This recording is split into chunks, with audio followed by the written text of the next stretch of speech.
संत कबीर नगर में एक पार्टी द्वारा ये नारा लगाया जा रहा है कि ब्राह्मणों भारत छोड़ो, विदेशी है, ब्राह्मण विदेशी है, क्या कहेंगे इसमें? देखिए, इस पे हम कोई टिप्पणी नहीं करेंगे। जिन्होंने कहा है उससे पार्टी और संगठन का कोई लेना देना नहीं है। ऐसे लोगों का दिमाग खराब है जो इस तरीके की बातें करते हैं।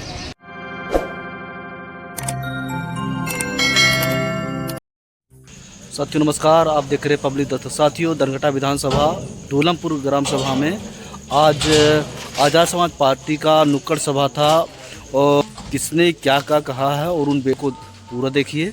जो सदस्यता अभियान चलाया जा रहा है आज़ाद समाज पार्टी का, ये छोटा कार्यक्रम हम लोग ढोलमपुर में रखे थे।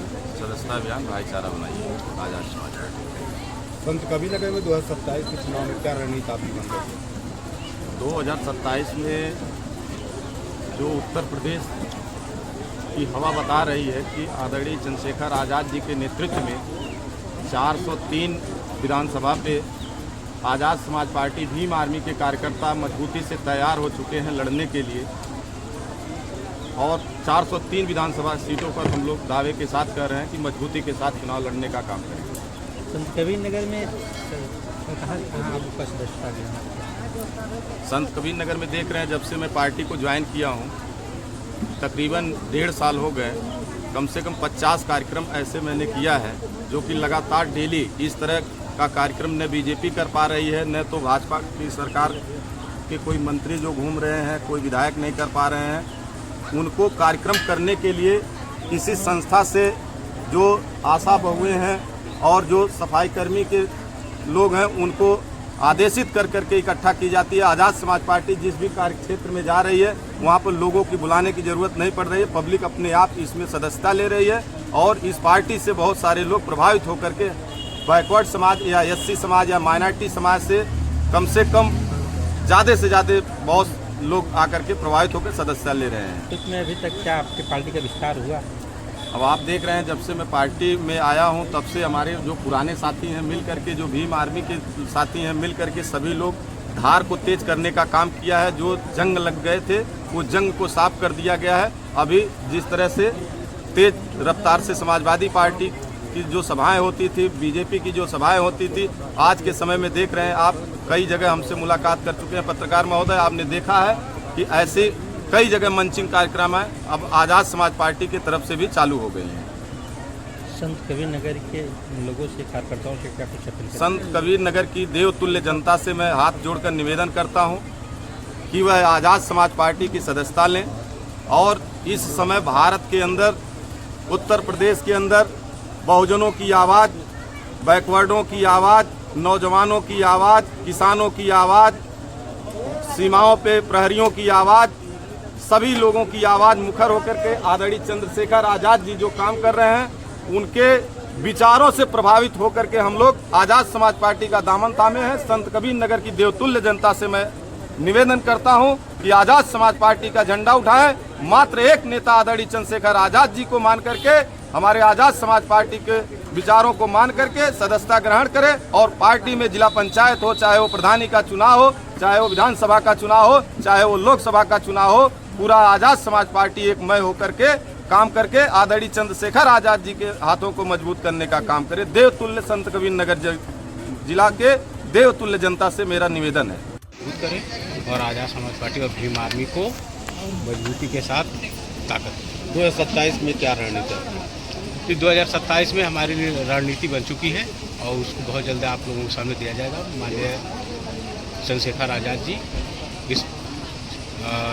इस मामले पे और भी गहन चर्चा हो रही है। हमारी कमेटी, प्रदेश कमेटी, राष्ट्रीय कमेटी इस पे चर्चा कर रही है और जल्दी ही आप लोगों को इसके बारे में अवगत। आज़ाद समाज पार्टी अकेले चुनाव लड़ेगी या किसी से अलायंस करेगी? ये शीर्ष नेतृत्व का निर्देश जैसा रहेगा वैसा हम लोग करेंगे। बाकी जो कमेटी जैसा निर्णय करेगी उस हिसाब से हम लोग काम करेंगे। क्या संत कबीर नगर के तीनों सीटों पर चुनाव लड़ेंगे?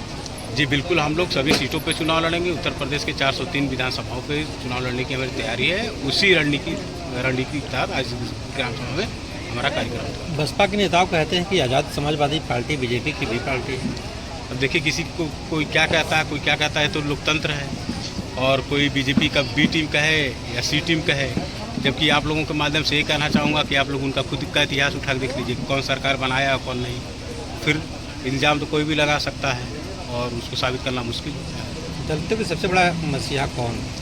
देखिए, दलितों के सबसे बड़े मसीहा तो बाबा साहब डॉक्टर भीमराव अम्बेडकर जी हैं और राजनीतिक रूप से आज के परिदृश्य में हमारे राष्ट्रीय अध्यक्ष भाई चंद्रशेखर आज़ाद जी काम कर रहे हैं और आगे चल के हम लोग इसको और बढ़ाएंगे और उम्मीद है हम लोग सरकार में भी आएंगे तब और अच्छे से काम करेंगे।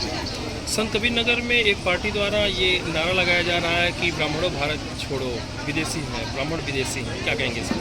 देखिए, इस पे हम कोई टिप्पणी नहीं करेंगे। जिन्होंने कहा है उससे पार्टी और संगठन का कोई लेना देना नहीं है। ऐसे लोगों का दिमाग खराब है जो इस तरीके की बातें करते हैं। इस देश में संविधान तो आपको मिला, स्वतंत्रता का अधिकार मिला, लेकिन अभी तक आप स्वतंत्र नहीं है। ये किसकी देन है? आज जो वर्तमान में विपक्षधारी लोग बैठे हैं, सत्ताधारी लोग बैठे हैं। अभी आज देख रहे हैं आप, आज ये जो जनसभा चल रही है, हमारे 70% साथी जो है डीजल मोटरसाइकिल से चलने वाले साथी, डीजल न मिलने की वजह से, पेट्रोल न मिलने की वजह से वो इस कार्यक्रम में नहीं पहुंच पाए। तो साथियों, याद रखना, अगर हम लोग सरकार बनाना जानते हैं तो सरकार को गिराना भी जानते हैं। जानते हैं कि नहीं जानते हैं? अगर तुम डीजल नहीं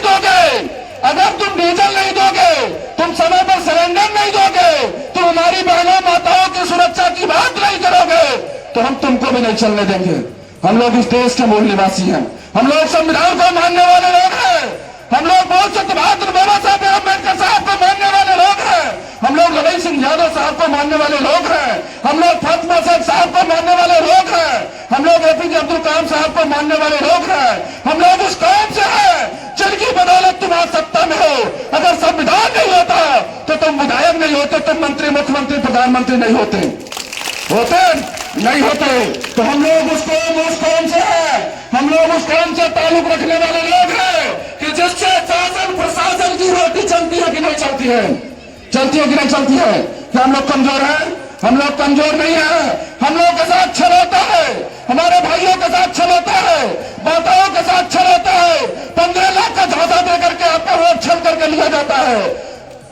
एक जो है 3 किलो 5 किलो राशन पर आपको छल लिया जाता है और 5 साल 10 साल तक आपका शोषण किया जाता है।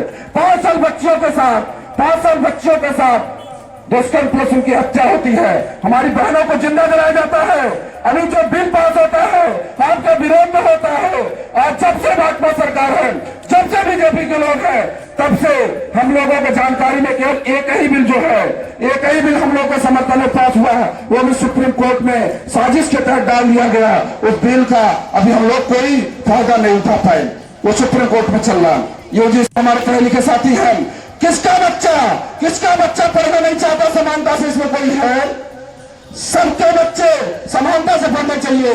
जितने भी विद्यार्थी हैं सबको समानता मिलना चाहिए, सबको सार्वजनिक अधिकार मिलना चाहिए, शिक्षा का अधिकार, नौकरी का अधिकार, रोजगार का अधिकार। जब अधिकार मिलेगा तभी तो आप लोग आगे बढ़ोगे।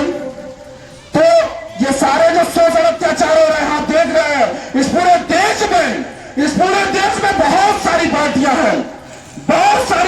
हैं, लेकिन आज आप देख रहे हैं एक सीट, कितनी सीट? एक सीट, एक सांसद इस पूरे देश की दशा और दिशा और समाज में संघर्ष करके रोड से लेकर के संसद तक लड़ने का काम कर रहे हैं कि नहीं कर रहे हैं? आपके भाई, आपके परिवार के भाई अगले चंद्रशेखर आजाद साहब कर रहे हैं कि नहीं कर रहे हैं? कर रहे हैं। तो क्या हम लोग को साथ देना चाहिए कि नहीं देना चाहिए? अब तक हम लोग बहुत सांसद, विधायक, मंत्री, मुख्यमंत्री, प्रधानमंत्री बनाए, लेकिन हम नहीं बनाएंगे। इसलिए नहीं बनाएंगे कि अपने 5 साल बच्चों के साथ शोषण नहीं देखना चाहते, हम बेरोजगारी से नहीं जूझना चाहते, हमारे लोग गोली खाए नहीं देखना चाहते, हमारे लोग डीजल नहीं मिल रहे नहीं देखना चाहते, सिलेंडर नहीं मिल रहे नहीं देखना चाहते। इसलिए हम लोग गिरा देंगे, हम लोग सरकार को गिरा देंगे। और आप देख रहे हैं, इस बात को दिमाग में रखिएगा, वर्तमान समय में भी दलगटा विधानसभा में भी बीजेपी का सत्ता है, बीजेपी के लोग हैं, बीजेपी के विधायक हैं। लेकिन आप 70% अगर 100 सड़कें हैं पीडब्ल्यूडी की, तो 70 सड़कें उजड़ी दिखेंगी आपको। तमाम हत्याएं हो रही है। अभी मंच पे हमारे मुख्य अतिथि साहब के जो है हाथ में ये पीड़ित परिवार का जो है प्रार्थना पत्र आया है। उस गरीब परिवार की हत्या करके अभी तक उसको न्याय नहीं मिला।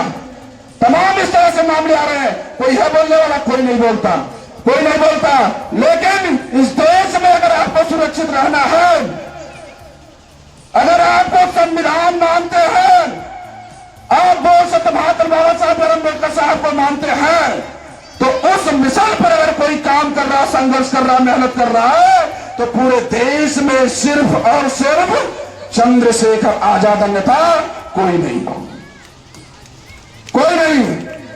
इसलिए आने वाले समय में आप सबको, जो भी हमारे जिला पंचायत सदस्य के प्रत्याशी हैं, सबको समर्थन दे करके, आप वोट दे करके उनको जिताने का काम करेंगे। आने वाले समय में विधानसभा चुनाव में चुनाव चिन्ह केतली दिमाग में बैठा लीजिए। चुनाव चिन्ह केतली वो हथियार है कि मोदी जी चाय बेचते थे, हम लोगों ने केतली छीन लिया, अब सत्ता छीनने की बारी है। हम लोग डरने वाले नहीं हैं। और एक बात और बताएंगे आप लोगों को, एक वोट की कीमत इतनी बड़ी कीमत है, यह आपके पूरे जीवन की सबसे बड़ी संपत्ति है, जो किसी अरबों और खरबों से, करोड़ों से नहीं खरीदी जा सकती। लेकिन आप 100 रुपए और देसी मुर्गा दारू में बेच देते हो। एक वोट का संघर्ष हो रहा है, एक वोट की मेहनत हो रही है कि बोल सकते भारत बाबा साहब अम्बेडकर साहब ने अपने 4 बच्चों को गंवा दिया और अपने बीवी को गंवा दिया। है कोई इसमें अपना एक बच्चा गंवा दे? है कोई? उस वोट की कीमत इतनी बड़ी कीमत है कि उस वोट को लेकर के जब सत्ता में आते हैं, सत्ताधारी लोग आपका शोषण करते हैं। एक वोट लेते हैं, 5 साल शोषण करते हैं। ये सारी बातों को दिमाग में रखना। जब चुनाव का समय आएगा, तो वही जो बड़े बड़े नेता हैं, वही नेता आपको झोपड़ी में आकर के खाना खाएंगे, आपको गुमराह करेंगे, आपको भड़काएंगे, आपको डराएंगे, छल करके वोट लेके चले जाएंगे, फिर 5 साल आपको देखने नहीं आएंगे।